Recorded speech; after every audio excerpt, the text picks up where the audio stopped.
Tom, your reaction first to this Browder lawsuit taking on Fusion GPS. Well, the Justice Department isn't going to do anything, so it's appropriate that people who have been improperly targeted by Fusion GPS file litigation if they can. I don't know where this case is going to go, but Fusion GPS was at the center of the Coup conspiracy. It was a tool of the Democratic National Committee, the Clinton campaign, and remember, Christopher Steele was also paid by the FBI at the time. And Fusion GPS may as well have had a desk over at the Justice Department, given all the documents we have showing that Nellie Orr, who worked for Fusion GPS, was regularly communicating with the DOJ and giving them the dossier to smear Trump.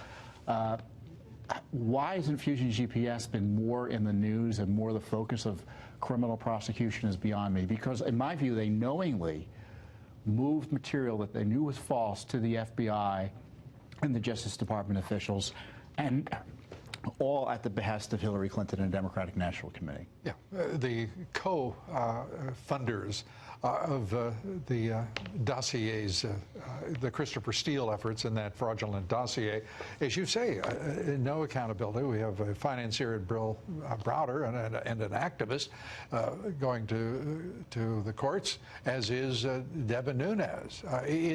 At least there is some life within some elements of the Republican Party that could be, well, you could construe as defense of the president. In general, this president has simply to rely on his own devices to defend himself. I have never seen a circumstance where a president, there has never been a president so besieged as this one, who has accomplished as much as this one, whose party is mute.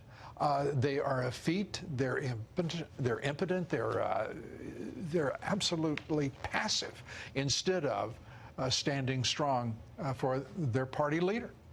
Yeah, you have this harassment of the president going on out of the House of Representatives, and I think the impeachment push is going to accelerate or intensify when they come back next week.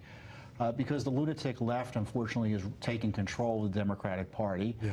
And the rule of law is no bar to them going after President Trump. And of course, there's a personal interest or a party interest in doing so, because by targeting not President Barr, but President Trump, they distract from their own criminality, as I point out, their funding of the coup attack on President Trump through Fusion GPS.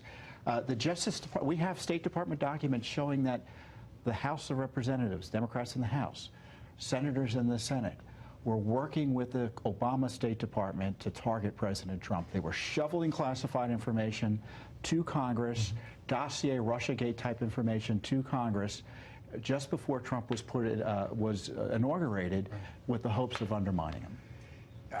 Give us your judgment, and I know that you and Judicial Watch have brought forward so much information in documents that seemingly would be the foundation of a Justice Department investigation prosecution.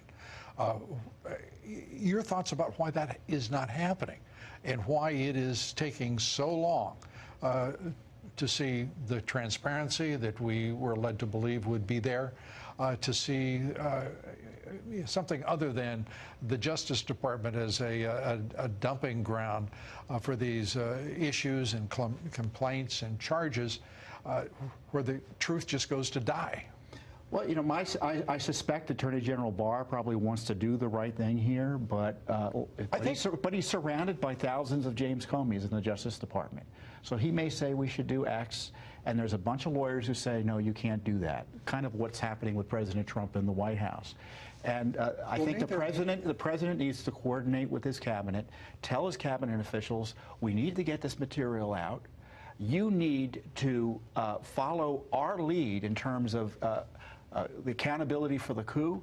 It's so destructive to the standing of the country abroad. This is an attack on the heart of our constitutional republic. It's not about me.